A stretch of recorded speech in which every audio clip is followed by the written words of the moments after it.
What is up, everybody? It is Alex from Heavy New York calling from Zoom again, and this time we are here with Hexed. Thank you so much for being here. It's great to have you all here.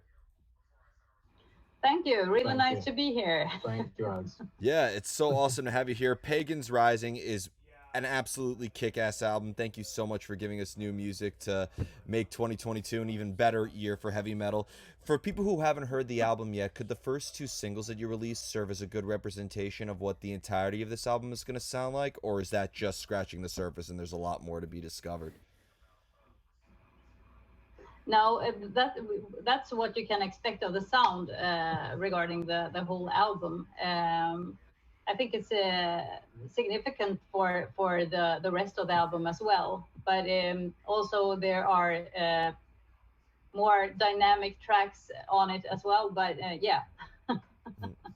Was there a preconceived idea for what you wanted this album to sound like? Did you want it to sort of continue in the vein of what we heard off of Netherworld or Stigma Diaboli, or was this meant to, or were you stepping into new territory for Hexed in a way? Interesting question.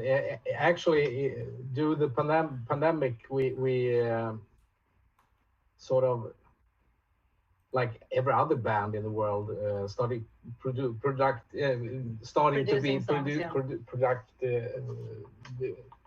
creating new stuff, new songs, and this is an album made from the whole era from the pandemic, and we our intention was to get a darker sound and a more atmospheric sound and more orchestral stuff in it. So it's I think it's a heavier album than Netherworld. Is like Netherworld 2.0 or something, and I think it was a natural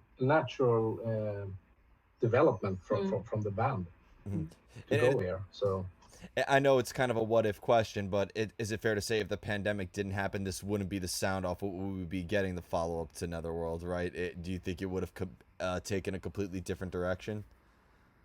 Not a completely different, but it certainly had an impact on the sound, I think. Yeah, and also the time line we had with it, because that timeline was so long, much longer than anyone could expect from the beginning. Then we really we had our vision to just make it as complete as possible.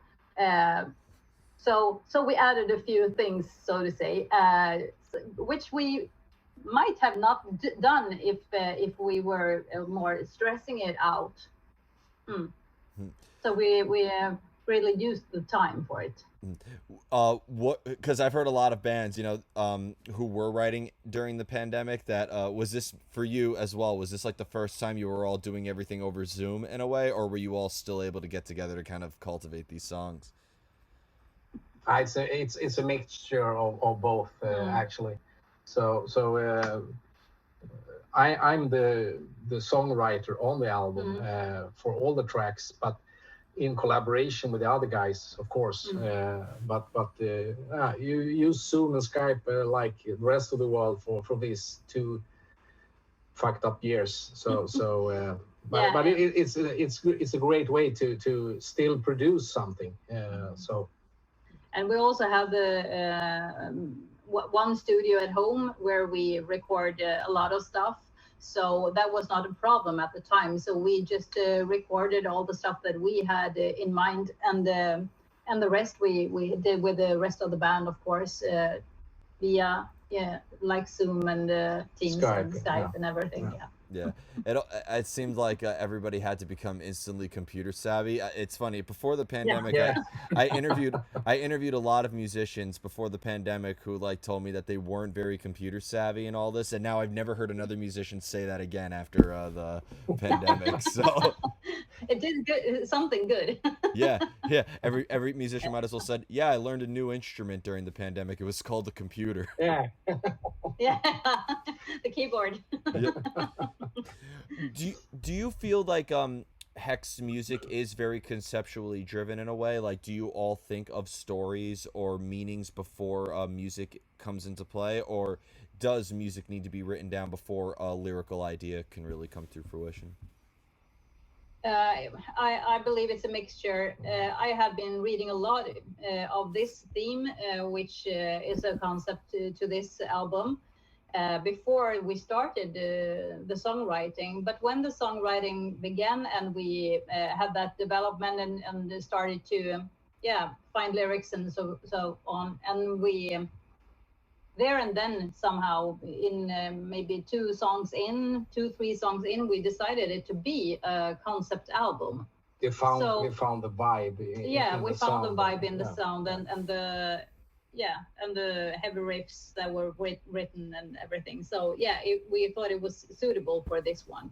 Mm-hmm. If you write one song about this concept, it's easy to follow up with in the next song as well. So.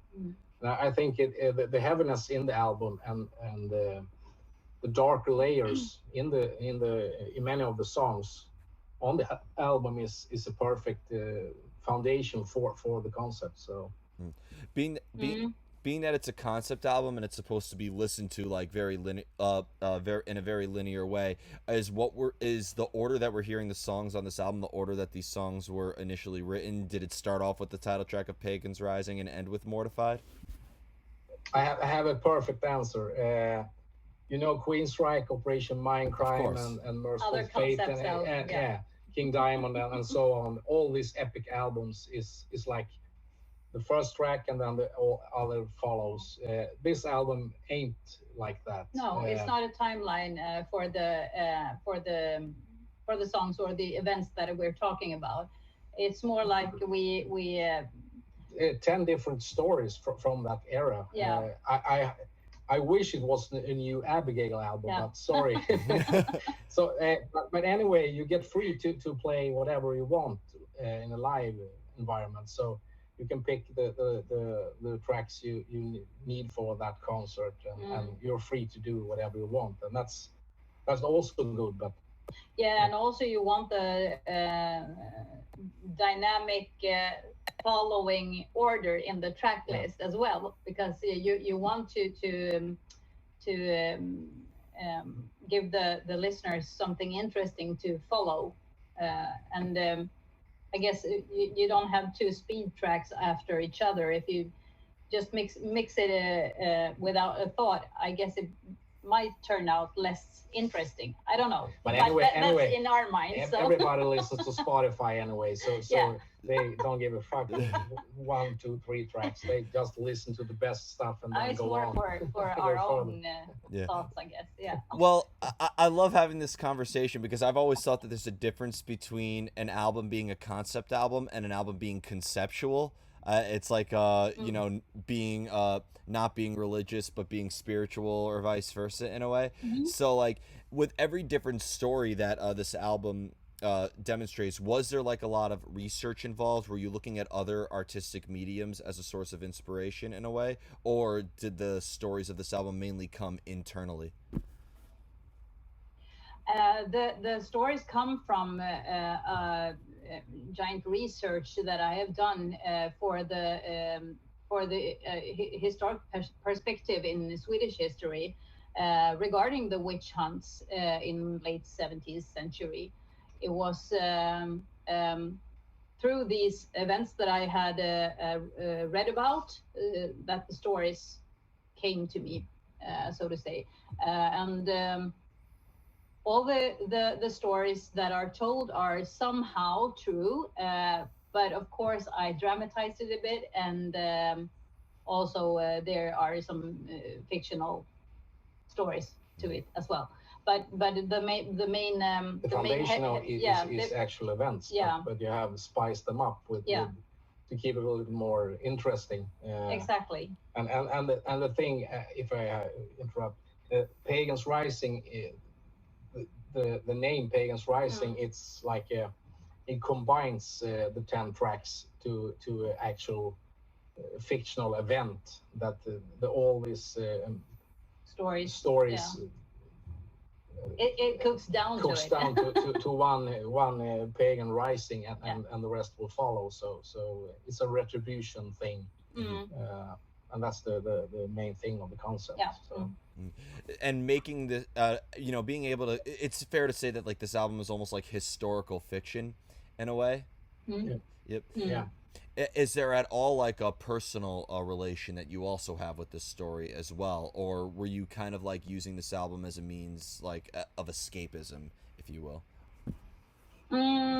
Well, I have always been interested in the occultism and witchcraft and everything that comes with it, and so of course, and I'm also interested in human rights and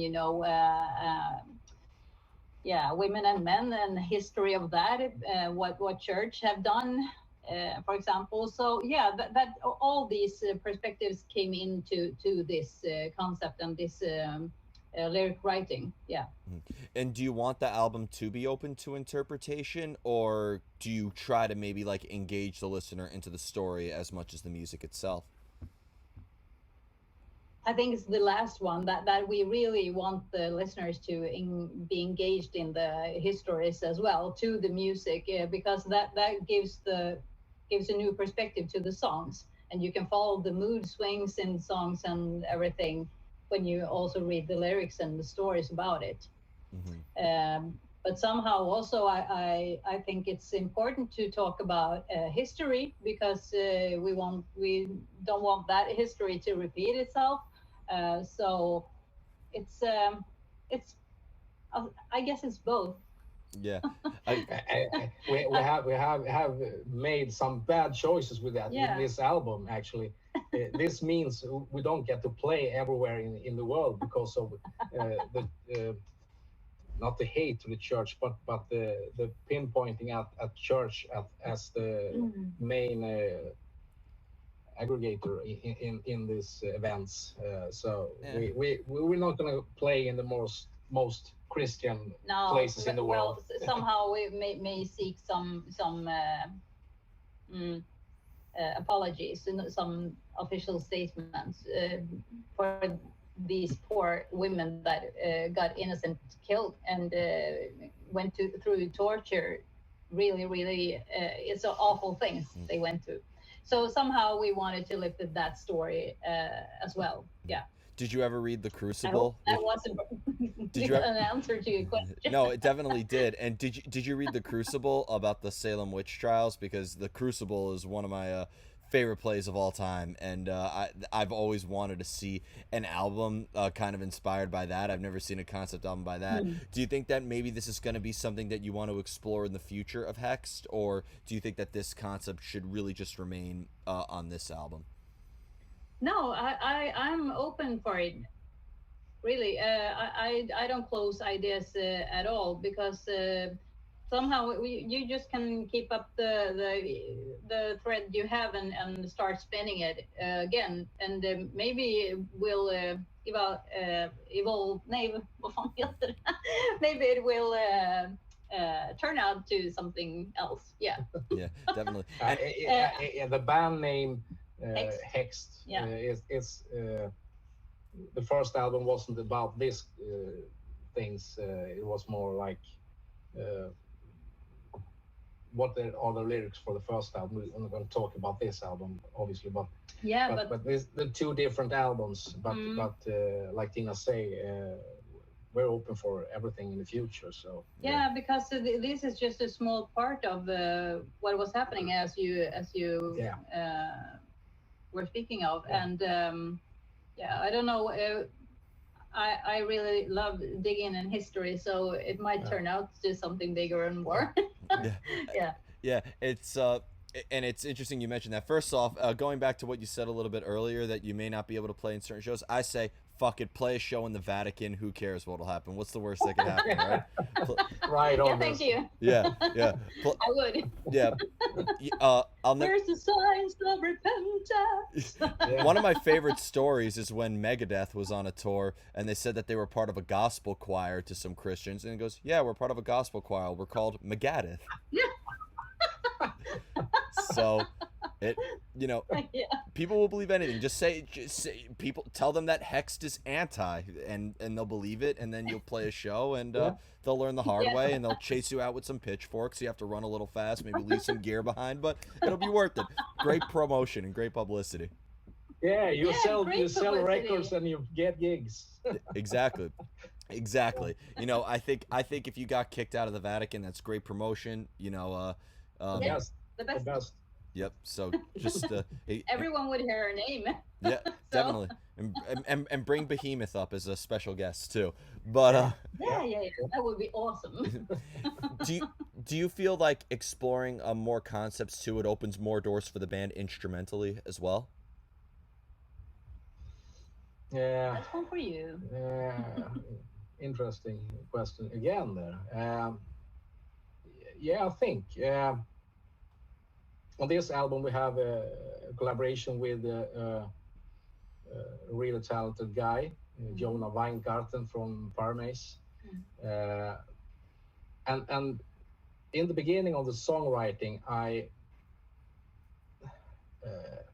have to be I'm actually quite modest in my keyboard playing, and I felt like if you're gonna create a vibe and a feel for the album, I need to collaborate with a guy who actually understands what I'm talking about, because I wanted that dramatic feel and vibe for the darker layers and so on.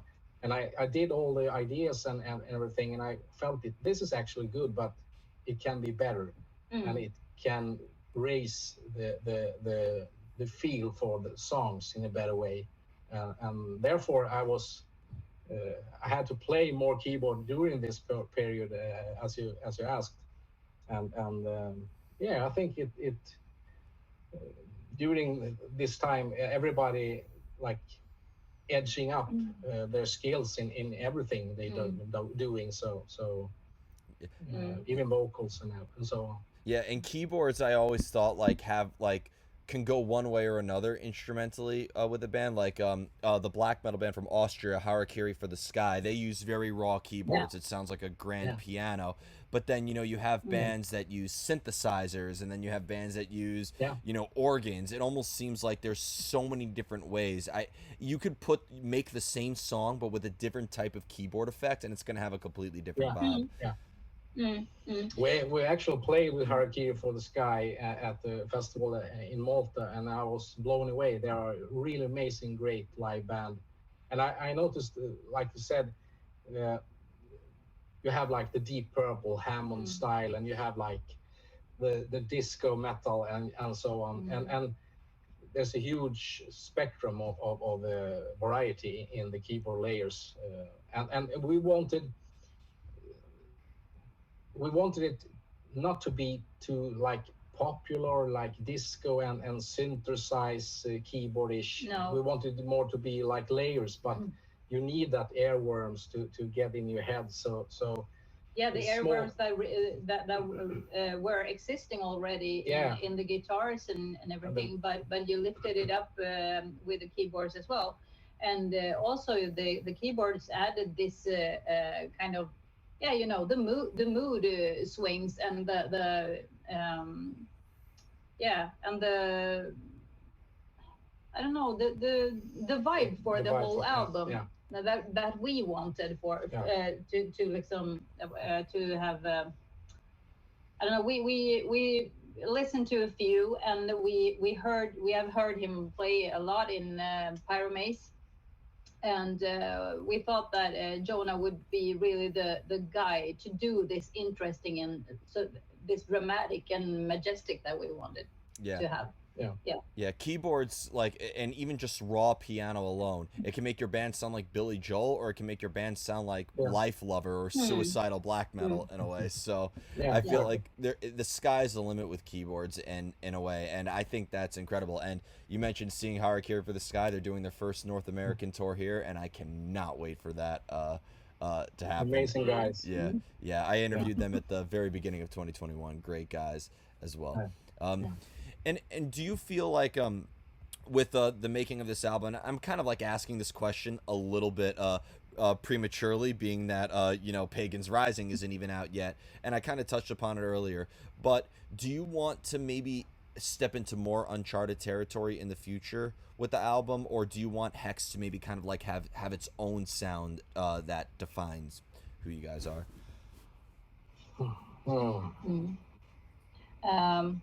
That's a good question. We when we were writing this album, just because it was kind of different to Netherworld album, we really had that in mind, not to lose the main sound, the Hexed sound that we have. And I think we have preserved it. And it's because of my vocals, of course, and your guitar playing and the guitar melodies that are significant as well for Hexed. But everything has already been done. Yeah. So it's hard to say that you get your own sound, but we have been compared to a wide different line of bands that I just blown away. Yeah. What yeah.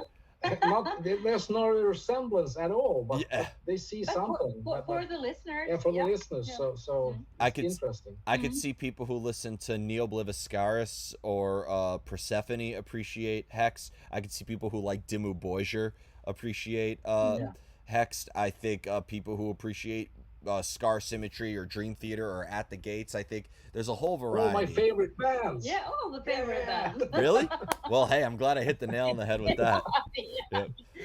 But you led me perfectly into actually the final question, because I hear all these different sounds in Hexed, and again, from melodic death metal to prog to avant-garde, whatever. Is this maybe an example, because do all members of Hex have different sources of inspiration in a way, or do you maybe have like one or a few artists that you all share that you want to take inspiration from? I have to say I'm guilty of the most part of the album. Yeah. So it's my mental, my deranged brain. No, actually, I'm an old prog guy. I love all the old prog stuff and like Dream Theater and so on. Scar Symmetry, of course, Swedes, and I like a wide range of different kind of music. And Tina has, I think Tina and me has the most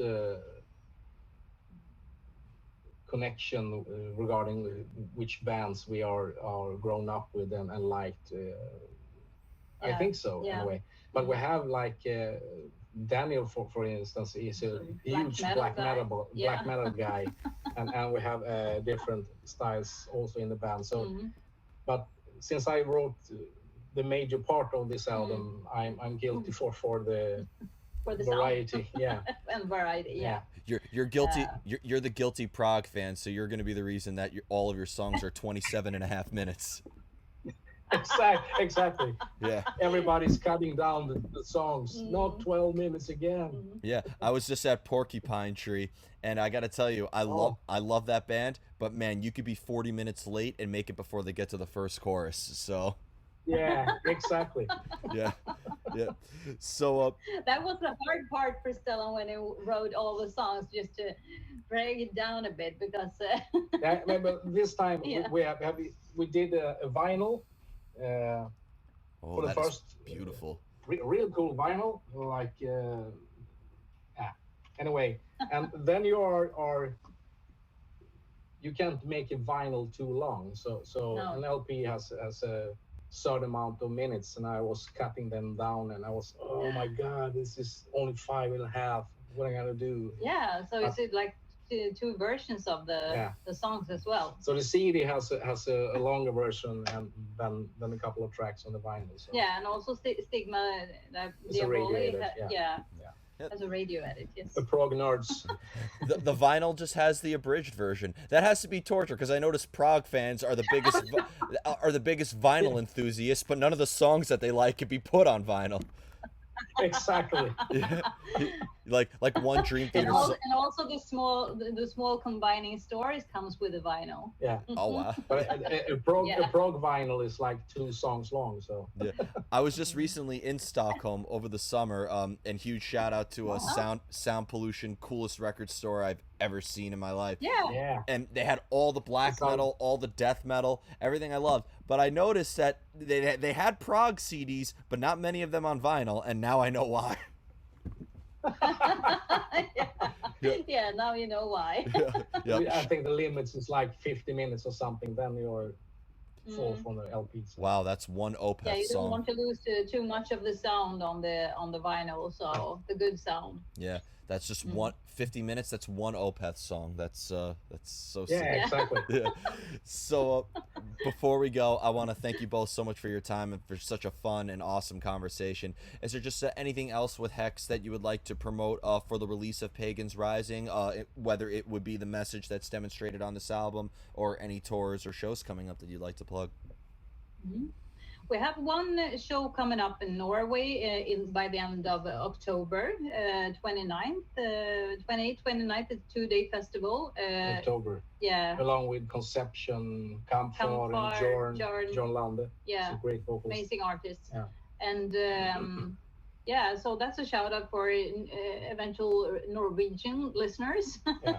Or Swedes who wants to go. It's a giant shout out to the rest of the world in US, and we're gonna go there and play hopefully someday. Yeah, and also when we release the album, it will also come with a lyric video to it as well on our YouTube channel. So feel free to follow us at our social media and YouTube, of course. Yeah, and your channel, of course. Yeah, and your channel. Oh, thank we you. have like so many bands. I watched it at work earlier today, and I saw Soilwork, and I saw Venom, and amazing artists.